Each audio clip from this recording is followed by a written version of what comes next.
మాజీ allrounder Irfan పఠాన్పై IPL committee వేటు వేసినట్లు సమాచారం. కామెంటరీ సమయంలో అతడు కావాలనే కొంతమంది ప్లేయర్స్పై కమెంట్లు చేస్తున్నట్లు కంప్లైంట్స్ వచ్చాయట. దీంతో ఇర్ఫాన్ పఠాన్ని ఐపీఎల్ కమెంటరీ ప్యానెల్ నుంచి బీసీసీఐ పక్కన పెట్టినట్లు తెలుస్తోంది. ఈ మేరకు ఇంగ్లీష్ మీడియాలో ఆర్టికల్స్ వస్తున్నాయి.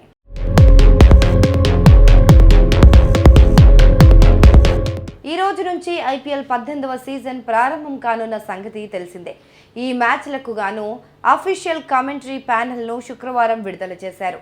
ఇందులో ఇర్ఫాన్ పఠాన్ పేరు లేకపోవడం గమనార్హం. గతంలో పలు ఐపీఎల్ సీజన్లలో అతడు కమెంటర్గా వ్యవహరించిన సంగతి తెలుసు మనకి. అయితే అతడిపై వచ్చిన ఫిర్యాదుల నేపథ్యంలోనే ప్యానెల్ నుంచి తొలగించనున్నట్లు మీడియా ఆర్టికల్స్ పేర్కొంటున్నాయి.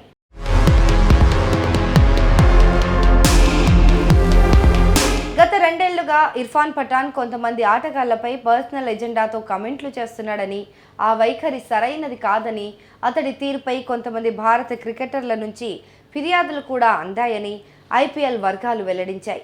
ఆస్ట్రేలియాలో జరిగిన బార్డర్ గవాస్కర్ ట్రోఫీ సిరీస్ సమయంలోనూ కొందరు ఆటగాళ్లపైన పఠాన్ కావాలనే కమెంట్లు చేశారు.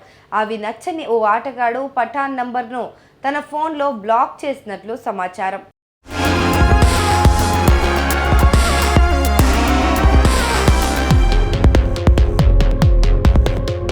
మరోవైపు ఐపీఎల్ కామెంటరీ ప్యానెల్ నుంచి తనను తొలగించిన వెంటనే ఇర్ఫాన్ పఠాన్ యూట్యూబ్ ఛానల్ను ప్రారంభించాడు.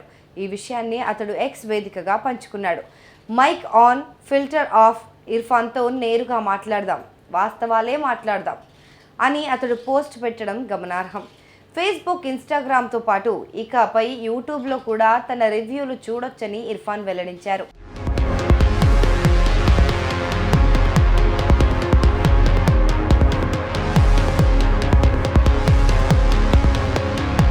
ఇదిలా ఉంటే గతంలో సంజయ్ మంచురేకర్, హర్ష భోగ్లే వంటి కమెంటేటర్లపై కూడా బీసీసీఐ ఇదే తరహా చర్యలు తీసుకుంది.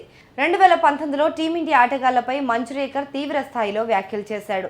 తోటి కమెంటేటర్ భోగ్లేతోనూ వివాదానికి దిగాడు. ఈ పరిణామాల తర్వాత 2020లో దక్షిణాఫ్రికాతో జరిగిన వన్డే సిరీస్కు కమెంటరీ ప్యానెల్ నుంచి మంచురేకర్ను బీసీసీఐ తప్పించింది. 2016 ఐపీఎల్ సీజన్కు ముందు భోగ్లే పైన ఇలాంటి వేటు పడింది.